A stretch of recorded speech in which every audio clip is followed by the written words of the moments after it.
Hello everyone, I am Ravi and welcome to success सागर।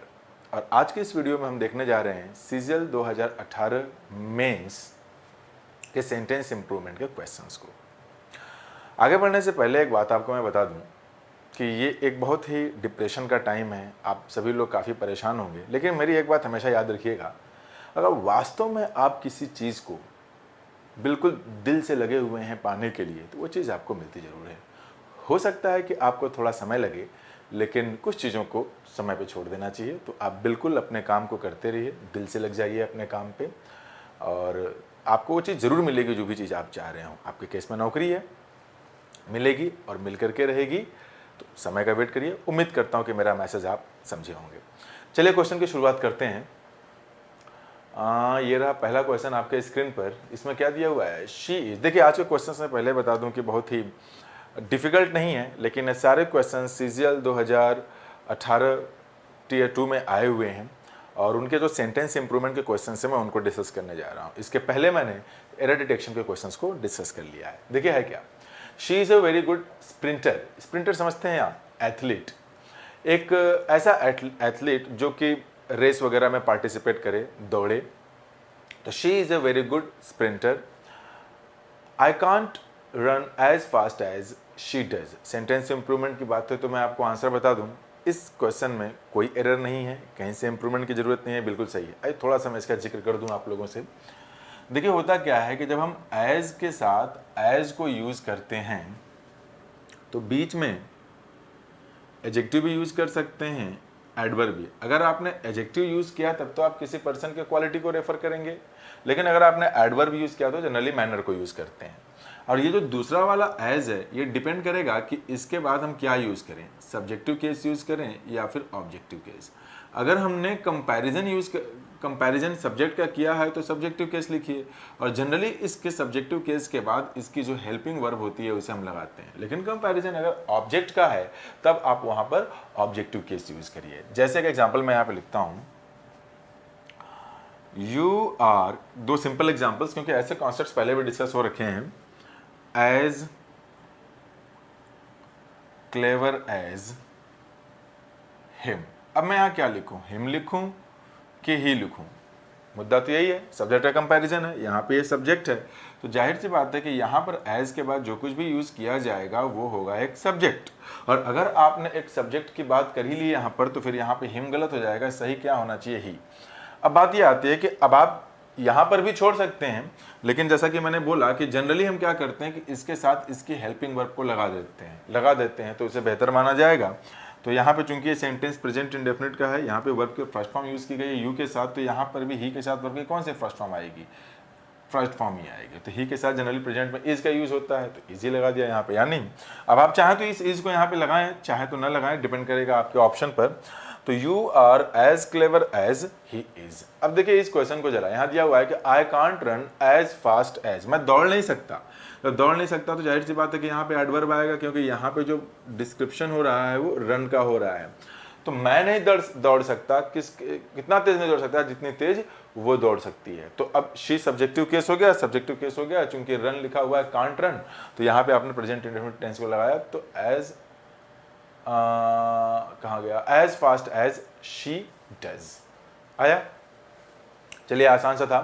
अब हम आते हैं दूसरे एग्जाम्पल पे, तब तक आप उसे देखिए, मैं इसे इरेज कर देता हूं यहाँ से। दिख नहीं रहा ना, एज फास्ट एज, ये देखिए यहाँ पे थोड़ा सा मैं हटा दूं इसे ताकि आप देख सकें। हाँ अब ठीक है, चलिए आगे देखते हैं क्वेश्चन नंबर 2। तब तक ट्राई करिए आप, मैं इसे इरेज कर देता हूं।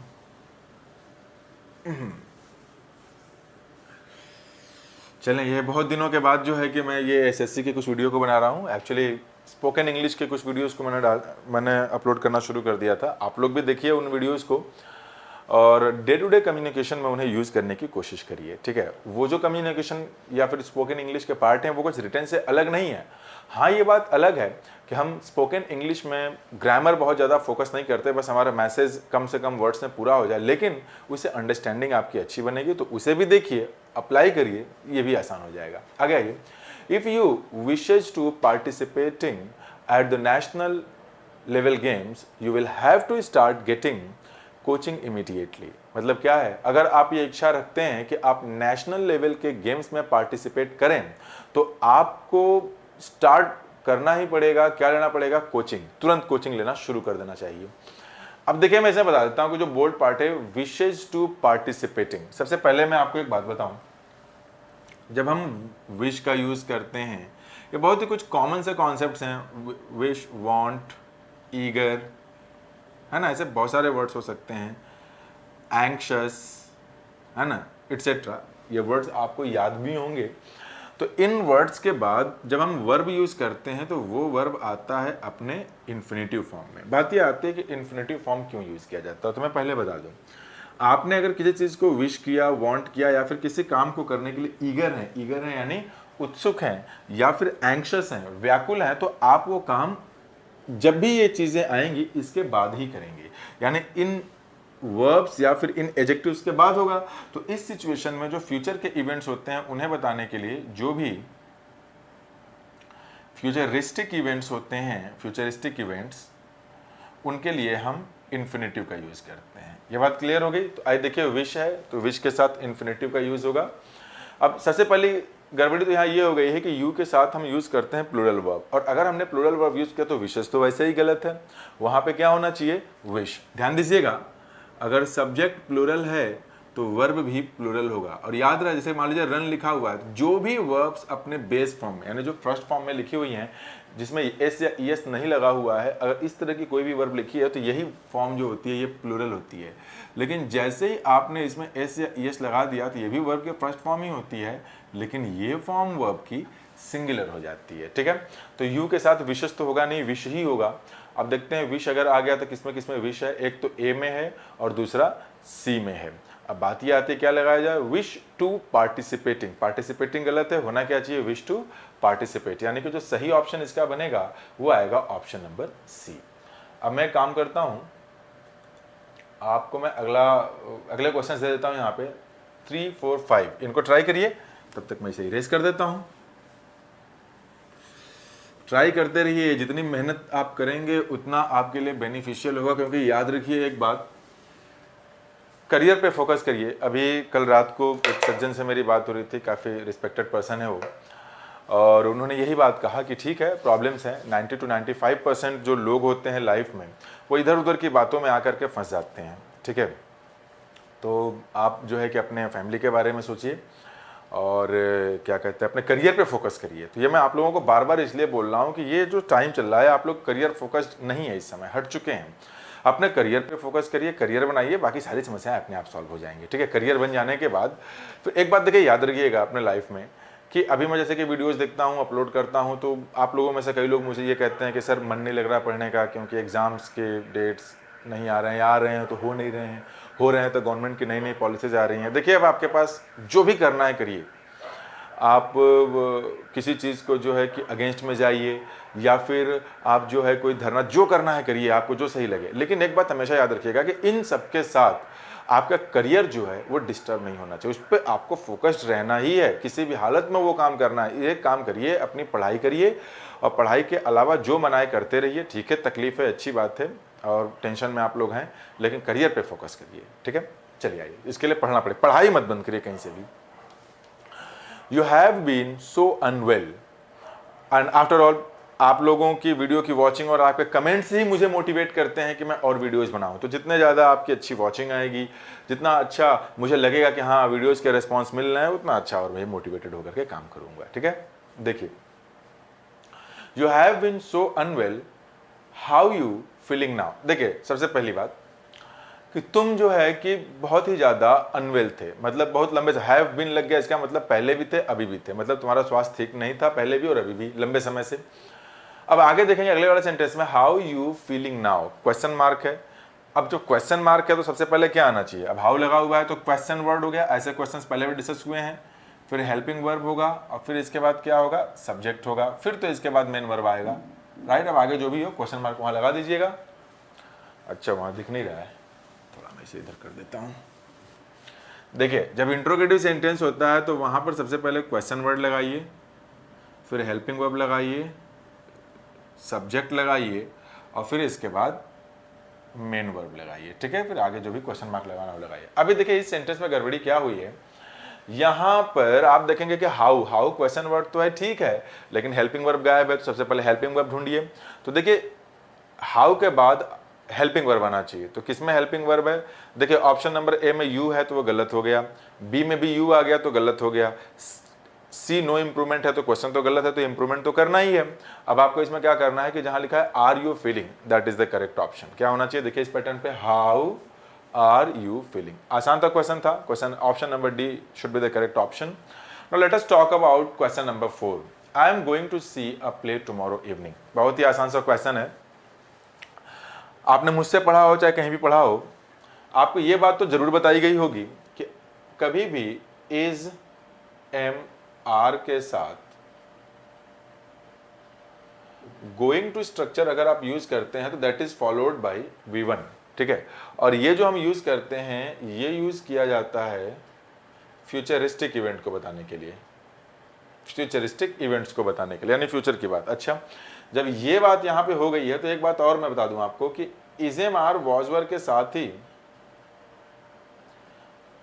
अबाउट टू अगर यूज हो तब भी ये वर्ब की बेस फॉर्म को लेता है और ये भी फ्यूचरिस्टिक इवेंट को बताता है। मुद्दा है कि दोनों में डिफरेंस क्या है। देखिए मैं एक बात आपको क्लियर करूं, अबाउट टू का जब आप यूज करते हैं फ्यूचरिस्टिक इवेंट को बताने के लिए तब आप इमीडिएट फ्यूचर में होने वाले एक्शन को बताते हैं। But when we talk about the use of is am are followed by going to plus infinitive, going to plus the first form of the verb, in that situation we talk about futuristic event। but वो जो futuristic event होता है वो background के basis पे देखा जाता है। जैसे मान लेते हैं कि आप कहीं बाहर गए, आपने देखा कि बादल गड़गड़ाने लगे हैं और बिजली चमकने लगी है, तो आपको ये देख करके एक अनुमान लग जाता है, ये बैकग्राउंड आपने देखा, इसके बेसिस पे आपने बोला कि हवाएं तेज चलने लगी, तब आप बोलेंगे जल्दी भागो आंधी आने वाली, जल्दी भागो बारिश होने वाली है, तो इसे कहा जाता है गोइंग टू। यानी इमीडिएट फ्यूचर। देखिए इन दोनों में बहुत ज़्यादा डिफरेंस नहीं होता है, लेकिन जब इमीडिएट एक्शन को रेफर करना हो तब अबाउट टू का यूज़ करिए, इमीडिएट फ्यूचर की बात। लेकिन अगर किसी ऐसे एक्टिविटी को आपको रेफर करना है जो कि किसी बैकग्राउंड को नोटिस करके आप बैकग्राउंड पे फोकस करके आगे बोलना चाहते हैं, there we use is am are plus going to plus the first form of the verb, right. तो यहाँ पे आ जाइए, I am going to see a play tomorrow evening. अब ये फ्यूचर की ही बात हो रही है यहाँ पर, तो सेंटेंस बिल्कुल सही है, नो एरर है इसमें, यानी कि option number B for boy is the correct option. Now let us talk about question number 5, when I was a child, यानी कि हम बात तो पास्ट की कर रहे हैं।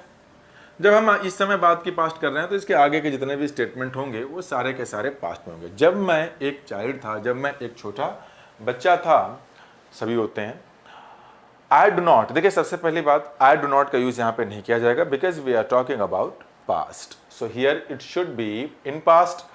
तो आप देख लीजिए इसमें ऑप्शन नंबर बी भी गलत है, नो इंप्रूवमेंट तो गलत है, बचा option number A and option number D, इन्हीं दोनों में से कोई एक होगा। लेकिन याद रहे जब कभी भी हम डू, डज, डिड का यूज करते हैं तो इसके बाद जो वर्ब आती है फर्स्ट फॉर्म में, ये अपने बेस फॉर्म में होती है। याद रखिएगा कोई भी वर्ब जो अपने बेस फॉर्म में लिखी है वो हमेशा प्लूरल होती है, इसमें एस फॉर्म नहीं यूज किया जाता। सब्जेक्ट के हिसाब से या फिर टेंस के हिसाब से जो चेंजेस करने होते हैं वो तो यही हो जाते हैं। तो अब जब यहाँ पे पूरा हो गया तो यहाँ पे आप हमेशा बेस फॉर्म को ही यूज करिए, ठीक है। आइए देखते हैं आगे इसमें क्या हुआ है। When I was a child, I did not like, और डी में दिया है I did not liked, तो liked तो यहाँ पे सेकेंड फॉर्म आपने यूज कर लिया, तो वो तो हो नहीं सकता, तो सही क्या होगा V1, यानी कि option number A, I did not like। उम्मीद करता हूँ समझ में आया होगा। आसान से कॉन्सेप्ट्स हैं लेकिन सारे मेंस 2018 में आए हुए हैं CGL के। आइए आगे बढ़ते हैं, तब तक आप इन क्वेश्चंस को ट्राई करिए, मैं इन्हें रेज करता हूँ। उम्मीद करता हूं आप लोगों ने इसे लगा लिया होगा। देखिए, my guests doesn't wanted to eat anything since they weren't hungry after the party. एक बात तो मैं मान नहीं सकता हूं कि अगर आप मेंस की तैयारी कर रहे हैं या फिर आप ये वीडियो देख रहे हैं तो ऑलरेडी आपने पहले कहीं ना कहीं पढ़ा हुआ है या मुझसे ही पढ़ा हुआ है, लेकिन पहले से कुछ जानकारी तो आपके पास है। तो मैं इतना एक्सपेक्ट तो कर ही सकता हूं कि गेस्ट्स अगर लिखा है, गेस्ट्स, ये तो प्लूरल है। अगर ये प्लूरल है तो जो वर्ब आएगा वो भी अपने प्लूरल फॉर्म में ही आएगा, यानी कि एस या ईएस फॉर्म में इसको नहीं यूज किया जाएगा। अब देखिए है क्या इसमें, my guests doesn't wanted to eat, अब डजंट तो गलत ही हो गया, एनीथिंग यहाँ पे डू होना चाहिए, लेकिन आगे देखिए क्या लिखा हुआ है। अब डू लगाएं कि क्या लगाएं? Since they weren't hungry after the party. अच्छा देखिए, मेरे जो भी मेहमान आए थे, जो लोग मेहमान लोग वगैरह, उन्होंने कुछ भी खाना नहीं चाहा। क्यों नहीं खाना चाहा? सिंस, क्योंकि they weren't hungry after the party, party के बाद उन्हें बिल्कुल भूख नहीं लगी थी। एक बात समझिएगा आप, पार्टी के बाद वाली जो बात है वो कंप्लीट है, यानी पास्ट में लिखी हुई है। अब जो पहली वाली बात है वो अंडरलाइंड है। तो जब भाई भूख लगी ही नहीं थी पार्टी के बाद, इसलिए नहीं उस समय उन्होंने खाना पसंद किया, तो वो बात भी तो पास्ट की हो गई। जब पास्ट की हो गई तो डजंट की जगह पे डिडंट होना चाहिए, डिडंट होना चाहिए। ये किसमें है? That is given in option number A and option number B. But as earlier I talked about कि कहीं पर भी अगर हम यूज कर रहे हैं डू डज डिड की फॉर्म, so after that whenever we are going to use the main verb must be in its base form. It means plural form, first form. क्या होना चाहिए वहां पे? did not want to eat. Option number A is the correct answer. Now let us talk about question number 7. बहुत ही आसान से questions हैं. Please switch on all the lights in the room. कमरे में जितने भी लाइट्स हैं उन सबको प्लीज आप स्विच ऑन कर दीजिए।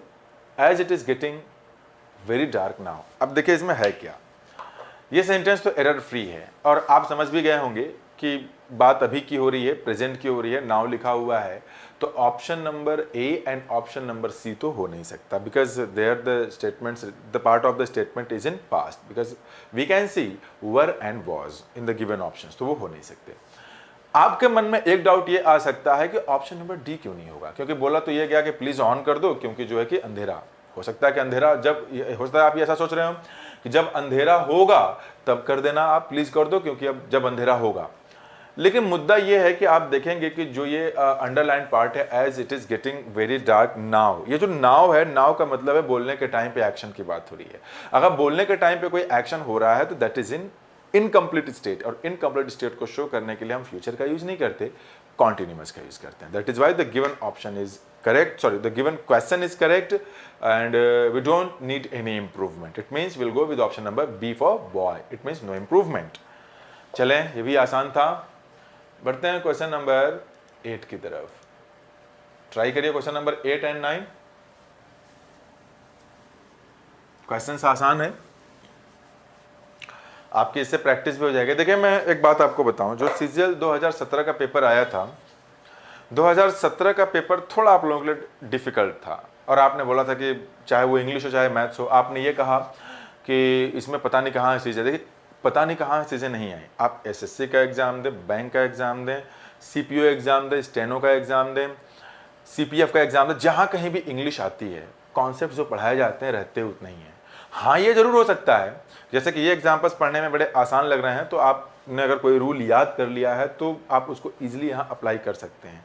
लेकिन अगर रट मारा है तो ऐसे सेंटेंसेस में तो आप याद करके उन्हें लगा सकते हैं, लेकिन जैसे सेंटेंसेस किसी न्यूज़पेपर से निकाल के लगा दिया जाए, अगर सेंटेंस को किसी मैगजीन से उठा करके लगा दिया जाए, तो you will find it really very difficult to comprehend the sentence. आप उसे कॉम्प्रीहेंड करना बड़ा मुश्किल पाएंगे, तो वहाँ पे आप नहीं लगा पाते उन्हीं कॉन्सेप्ट्स को। इसलिए चीज़ों को डिटेल में समझिए, यही कॉन्सेप्ट हर एक जगह काम आने वाले हैं, क्वेश्चन का पैटर्न बस चेंज हो जाता है। ठीक है, आगे देखिए। आई होप कि आपने इसे पढ़ लिया होगा। When Veena returned to India, she had to get used driving on the left. देखिए मैं आपको एक बात बता दूं, बी के साथ used to या फिर get के साथ जब हम used to यूज करते हैं तो ये होता है पूरा एक एडजेक्टिव, और इसका ये जो to होता है ये होता है प्रेपोजिशन, और अगर ये प्रेपोजिशन होता है तो इसका एक ऑब्जेक्ट चाहिए। यानी कि अगर इस पैटर्न पे बी का मतलब is, am, are, was, were, state को बताने के लिए ये एडजेक्टिव है, ये टू अगर एक प्रेपोजिशन है तो इसका एक ऑब्जेक्ट चाहिए। तो वो जो ऑब्जेक्ट है, अगर आपने वर्ब यूज किया तो जेरेंड बना दीजिए उसको, और अगर नाउन या प्रोनाउन आया तो नाउन या प्रोनाउन तो किसी प्रेपोजिशन के ऑब्जेक्ट्स हो ही सकते हैं। और ये जो यूज टू होता है बी के साथ, इसका मतलब होता है किसी चीज का हैबिचुएटेड हो जाना, मतलब किसी चीज का आदी हो जाना, अभ्यस्त हो जाना। ध्यान रहिए बात। अब यहां से आप कंफ्यूज ये हो सकते हैं कि एक यूज टू आपने देखा जिसके साथ आप वर्ब के फर्स्ट फॉर्म यूज करते हैं। देखिए ये जो यूज टू है ये होता है मॉडल, ये होता है मॉडल, और मॉडल के बाद हम वर्ब की बेस फॉर्म यूज करते हैं। अब बात ये आती है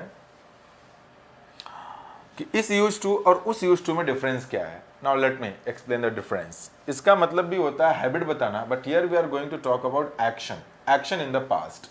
यहां पे हम बताने जा रहे हैं हैबिट, यानी हैबिट दोनों में कॉमन है, but here will talk about action and here will talk about state. Past में किसी हैबिट को किसी काम को करने के आप हैबिचुएटेड हो सकते हैं। स्टेट बताना है तो वो फॉर्म लगाइए बी के साथ, गेट के साथ, यूज टू और आईएनजी फॉर्म, क्योंकि ये टू प्रेपोजिशन है, लेकिन यहाँ का यूज टू पूरा मॉडल है, इसके लिए हम वी वन यूज करते हैं। अगला डाउट जो बच्चे थोड़ा ज़्यादा पढ़े होंगे उनके मन में ये आ सकता है कि सर एक बात बताएं, क्या कहीं पर भी बी प्लस गेट के साथ यूज टू अगर देखा जाएगा तो हम आईएनजी फॉर्म लगाएंगे? तो इसका आंसर है नहीं। लैंग्वेज हम पढ़ रहे हैं, इसमें कई जगहों पे आपको केयरफुल होना पड़ेगा कि सिचुएशन के अकॉर्डिंग आपको चीज़ें समझनी पड़ेंगी। तो है कि हर एक जगह ये नहीं लगता कि ये जहाँ पर भी दिख जाए हम यही लगाएंगे, वो पढ़ के आपको समझना पड़ेगा। कभी एक ऐसा वीडियो अगर बना जहाँ पर कि मुझे इनके डिटेल को डिस्कस करना, क्योंकि कम से कम आधे घंटे लग जाएंगे दोनों को समझाने में, तो वहाँ हम डिटेल में समझेंगे, ठीक है। ये मोटा मोटी आपके लिए रहा ऐसा, क्योंकि आप अगर प्रैक्टिस वीडियो देख रहे हैं तो इतना आपको पता भी होगा। लेकिन मान लीजिए कोई पहली बार देख रहा है तो दिमाग में रखिए कि ये ना ऐसा कोई याद कर ले कि जहां पर भी is am are was were दिख जाए या गेट दिख जाए, यूज टू दिख जाए तो आईएनजी फॉर्म लगा दें, ऐसा हमेशा नहीं होता है। अच्छा आगे देखते हैं। अब तो इसमें क्या होना चाहिए, गेट तो दिया हुआ ही है, अब गेट के साथ आपको क्या लगाना है, यूज टू। तो गेट यूज टू किसमें है, ये दिया हुआ है आपका option number A and option number B में, ठीक है। अच्छा मेरी जो स्क्रीन है टीवी की वो उधर रखी हुई है, उसी में मैं क्वेश्चंस पढ़ता हूँ, तो ये मैं सोचिएगा मैं कहाँ देखकर पढ़ रहा हूँ। टू गेट यूज टू तो हो गया। अब यूज टू के बाद अगर इसके साथ आया तो आईएनजी फॉर्म यूज करेंगे। आईएनजी फॉर्म के लिए क्या हो जाएगा आपका, ऑप्शन नंबर बी, ठीक है। चलें क्वेश्चन नंबर 9 देखें। My daughter fail asleep. अब माई डॉटर फेल अस्लीप, देखिए एक बड़ा आसान सा क्वेश्चन है, पहले डिस्कस हुआ है, टाइम लाइन को बना करके मैंने आप लोगों के साथ डिस्कस किया हुआ है। देखिए टाइम लाइन पे है क्या, एक तो ये हो सकता है कि कोई एक्टिविटी चल रही है आपकी, चल रही है और इसके बीच में अचानक से कोई एक्टिविटी हो जाए, तो जो एक्टिविटी कॉन्टिन्यूएशन में है उनको आप कॉन्टिन्यूअस में लिखिए, जो एक्टिविटी सडन हुई है उसको आप इनडेफिनिट में लिखिए। अब इन दोनों में से अगर कोई एक एक्टिविटी पास्ट में है तो दूसरे वाले को भी पास्ट में कर दीजिए, अगर प्रेजेंट है तो दोनों के दोनों प्रेजेंट में, यानी कि प्रेजेंट इनडेफिनिट तो प्रेजेंट कॉन्टिन्यूअस, पास्ट इनडेफिनिट तो पास्ट कॉन्टिन्यूअस, ठीक है। अब ये अपने अंडरस्टैंडिंग के हिसाब से कर लीजिएगा। जैसे देखें यहाँ पे my daughter fail asleep, while लग गया तो व्हाइल का तो मतलब ही है कि कोई एक एक्टिविटी चल रही थी, मतलब करते समय। शी, अच्छा ठीक है, एक एक्टिविटी चल रही थी उसी बीच में अचानक से उसको नींद आ गई, जो मेरी बेटी है उसको नींद आ गई कुछ काम करते समय, तो नींद आ गई तो हो गया पास्ट इंडेफिनिट। अब अगर ये पास्ट इंडेफिनिट हो गया तो एक बात तो क्लियर हो गई कि फिर अगला वाला स्टेटमेंट जो व्हाइल के साथ है, जो कॉन्टिन्यूअस फॉर्म में आप लिख रहे हैं उसको आप लिखेंगे आईएनजी फॉर्म में, यानी कि कॉन्टिन्यूअस में। तो शी वॉज रीडिंग कहीं है, option number C, option number C would be the correct option. देखिए ये कॉन्सेप्ट्स मैंने पहले भी इन्हीं प्रैक्टिस के वीडियो में डिस्कस कर रखा है, इसलिए बहुत डिटेल्ड एक्सप्लेनेशन की जरूरत मुझे नहीं लग रही। अगर आप कॉन्टिन्यूसली वीडियोस को देख रहे हैं एवरीडे बेसिस पर, जब भी मैं अपलोड करता हूं तो ये सारी चीज़ें आपको आसान लगेंगी, क्योंकि ये तो सारे कॉन्सेप्ट पहले भी डिस्कस हो रखे हैं थोड़े बहुत कहीं ना कहीं। चलिए ट्राई करिए स्क्रीन पे दिए हुए क्वेश्चंस को, आप कमेंट करके बताया जरूर करिए कि वीडियो लग कैसी रही है, क्योंकि आपके कमेंट्स और आपके रिस्पॉन्स से ही किसी भी टीचर को, it is not about me only, किसी भी टीचर को एनकरेज करते हैं कि वो अपना द बेस्ट दे और बेहतर करने की कोशिश करे, ठीक है। तो यह आप करिए। The metro service is so good. Metro service जो है, दिल्ली वगैरह गए होंगे या लखनऊ गए होंगे तो वहाँ पे मेट्रोज में घूमे होंगे तो आपको बहुत अच्छा लगता होगा। सर्विस इतनी अच्छी है दैट की, ये सो दैट का कॉन्सेप्ट मैंने एक वीडियो में पढ़ाया है शुरू के, that one doesn't have to wait, कि किसी को भी वेट नहीं करना पड़ता है, सिंस अ फ्यू मिनट्स। देखिए मैं आपको पहले बता दूं, अब अगर यहां पे सिंस लगा हुआ है, सिंस, तो ये टाइम के पॉइंट को बताता है, ठीक है। अब पॉइंट बताया है तो फिक्स टाइम होगा, जैसे 4 PM, 5 PM, 9 PM since January फरवरी 1947। एक बात ध्यान दीजिए, अ फ्यू का मतलब होता है कुछ, यानी सम, कुछ है, और एक आपका होता है डिटर्मिनर फ्यू, इसका मतलब होता है न के बराबर, ठीक है, यानी हार्डली एनी। आई होप कि आप ये चीजें समझ रहे होंगे, हार्डली एनी यानी न के बराबर। तो अगर हमने अ फ्यू लगा दिया, कुछ लगा दिया, तब तो ये पॉइंट रहा नहीं, जब पॉइंट नहीं रहा तो दिया हुआ ऑप्शन गलत हो गया। फॉर लगाया आपने, सम लगाया, अच्छा फॉर ठीक है, सम लगा दिया ड्यूरेशन के लिए, सम और फ्यू दोनों लगा दिया। फ्यू का मतलब है ना के बराबर, सम का मतलब कुछ, तो दोनों तो एक साथ वैसे भी नहीं आ सकते। तो सही क्या होगा, बियॉन्ड अ फ्यू मिनट्स ही होगा। बियॉन्ड मतलब बियॉन्ड एक प्रेपोजिशन है, यानी कि मेट्रो की सर्विस इतनी अच्छी होती है कि किसी को भी जो है कुछ मिनटों से ज्यादा, कुछ मिनटों से परे उसे वेट नहीं करना पड़ता है। मतलब एक मेट्रो गई, आप आए, दूसरी मेट्रो कुछ मिनटों में तुरंत चली आती है, ठीक है। चलिए क्वेश्चन नंबर 11 देखिए, have you any idea where is Anya. अब देखिए मैं इसमें बता देता हूं क्या क्या एरर है। सबसे पहली चीज कि ये दिया हुआ स्टेटमेंट ही गलत है। सबसे पहली चीज ये है कि जो दिया हुआ स्टेटमेंट है वो गलत है। Why is it incorrect, let's understand. यहां दिया हुआ है हैव यू एनी आइडिया। मान लीजिए मैंने एक पेन लिखा, हैव यू एनी पेन, मान लीजिए आगे के पार्ट को मैंने हटा दिया, वेयर इज आन्या, इसको हटा दीजिए, इतना क्वेश्चन मार्क है। तो ये गलत इसलिए है कि यहां पर जो ये हैव आपने यूज किया हुआ है, जब भी हम इंट्रोगेटिव सेंटेंस बनाते हैं तो पहले हेल्पिंग वर्ब यूज करते हैं। अगर आपने हेल्पिंग वर्ब यूज किया, क्वेश्चन वर्ड तो जब लगाइए, तो कहीं ना कहीं इसके आगे इसका मेन वर्ब तो आना चाहिए ना। मेन वर्ब तो आया नहीं, यानी कि यही हैव जो है ये मेन वर्ब है, तो ये सेंटेंस गलत हो गया। ये बनना चाहिए था ऐसे, do you have any pain. अब ये सेंटेंस सही है क्योंकि ये डू जो है ये हेल्पिंग वर्ब है, ये सब्जेक्ट है, और ये क्या है आपका मेन वर्ब है। ये सेंटेंस ऐसे होना चाहिए। तो दिया हुआ स्टेटमेंट तो वैसे ही गलत है, लेकिन हमसे एरर इस पार्ट में तो पूछा नहीं है, हैव यू एनी आइडिया। जब नहीं पूछा तो हम उसके बारे में डिस्कस नहीं करेंगे। हमसे तो एरर पूछा है बोल्ड वाले पार्ट में, और अगर बोल्ड वाले पार्ट में पूछा है तो हम डिस्कशन करेंगे बोल्ड वाले पार्ट का, यानी कि वेयर इज आन्या। अब देखें, अब have you any idea where, अब जब बीच में वेयर आया है तो अब ये जो वेयर है, ये दो स्टेटमेंट को जोड़ने का काम किया है। समझ में आई बात? जब ये जोड़ने का काम किया है तो अब ये सेंटेंस में ये जो वर्ड आपने वेयर लिखा, ये क्वेश्चन वर्ड नहीं रहा। अगर ये क्वेश्चन वर्ड नहीं रहा तो इंट्रोगेटिव स्ट्रक्चर भी गलत होगा। जब इंट्रोगेटिव गलत होगा तो सबसे पहले आप क्या लगाएंगे, सब्जेक्ट, यानी आप लिखेंगे आन्या, और उसके बाद क्या लिखेंगे, इज, यानी उसकी हेल्पिंग वर्ब या जो भी वर्ब है। तो किस में दिया हुआ है, वेयर आन्या इज, यानी option number D should be the correct answer. Now let's talk about question number 12। The inspector stopped the boy and asked where he went. अब देखिए, अब मुद्दा यह है कि एक टाइम स्केल फिर से मैं एक बार बनाता हूं, तो ट्राई किए रहिएगा आप लोग इसे।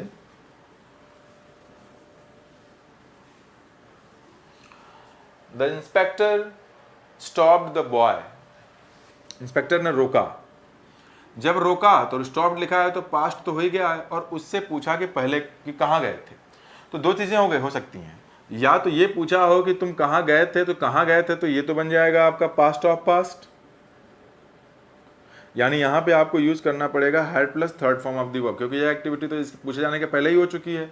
या इंस्पेक्टर ने उसे रोका, मतलब ये तब होगा कि मान लीजिए कहीं और से आ रहा हो और पूछा उसने कि भाई कहाँ से, तुम कहाँ गए थे, और कहाँ से आ रहा हो, कहाँ गए थे तुम।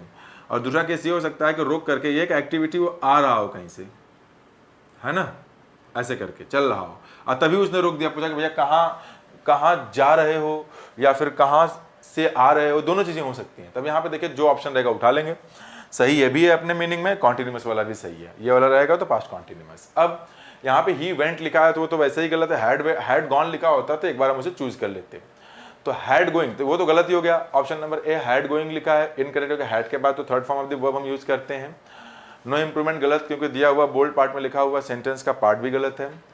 हैज गॉन गलत हो सकता है ऑप्शन नंबर सी में। क्यों गलत होगा, क्योंकि पास्ट की बात हो रही है, स्टॉप लिखा है। तो he was going, where he was going लिखा है, तो option number D should be the correct answer. ठीक है, चलिए ये तो हो गया। अब हम आएंगे अगले क्वेश्चन पे। अगला एग्जाम्पल आपके सामने ये रहा। चलिए क्वेश्चन नंबर 12, आसान से क्वेश्चन है। अच्छा फिर वही हो गया है क्या? दोनों सेम, जरा चेक करता हूँ मैं। 12 दोनों में आ गया है, खैर कोई बात नहीं, आगे आ जाइए। 12 हो गया। 13 देखिए, I couldn't visit my aunt. देखिए सबसे पहले कैन और कुड का बेसिक डिफरेंस समझिए। ये यूज़ किया जाता है प्रेजेंट को बताने के लिए एबिलिटी, और ये यूज़ किया जाता है पास्ट की एबिलिटी को बताने के लिए, ठीक है। तो अगर कुडंट विजिट माई आंट लिखा है, इट मीन्स कि वो मेरी आंट के यहाँ नहीं जा सका, यानी पास्ट की बात अब नहीं गया, तो आगे ये पास्ट ही होगा। As there were the traffic jam. देखिए जो ट्रैफिक जाम जो लिखा हुआ है वो है आपका एक सिंगुलर काउंटेबल नाउन, तो वर तो हो नहीं सकता। जब वर हो नहीं सकता तो वहाँ पे आप वर नहीं लगाएंगे, प्लूरल नहीं हो सकता, आर भी नहीं हो सकता। फिर ऑप्शन नंबर सी में दिया है वर, वो भी नहीं हो सकता, तो सिंगुलर होगा तो क्या होगा? There was a traffic jam, ठीक है। ऑप्शन नंबर डी, बहुत ही आसान सा एग्जाम्पल था। क्वेश्चन नंबर 14 देखिए, we waited till 10 PM for our guests. हम लोग अपने मेहमानों के लिए 10 PM यानी कि रात को 10 बजे तक इंतजार किए, but they never turned up. Turn up एक फ्रेजल वर्ब है, और इस फ्रेजल वर्ब की मीनिंग होती है आपकी टू अराइव, मतलब कि लेकिन वो अराइव नहीं किए, मतलब नहीं आए। तो दिया हुआ सेंटेंस बिल्कुल सही है। अब बात आती है अगले की, क्वेश्चन नंबर 15। यस आ गया, आसान सा है, ट्राई करिए। 15, 16, 17, तब तक मैं इसे इरेज करता हूं।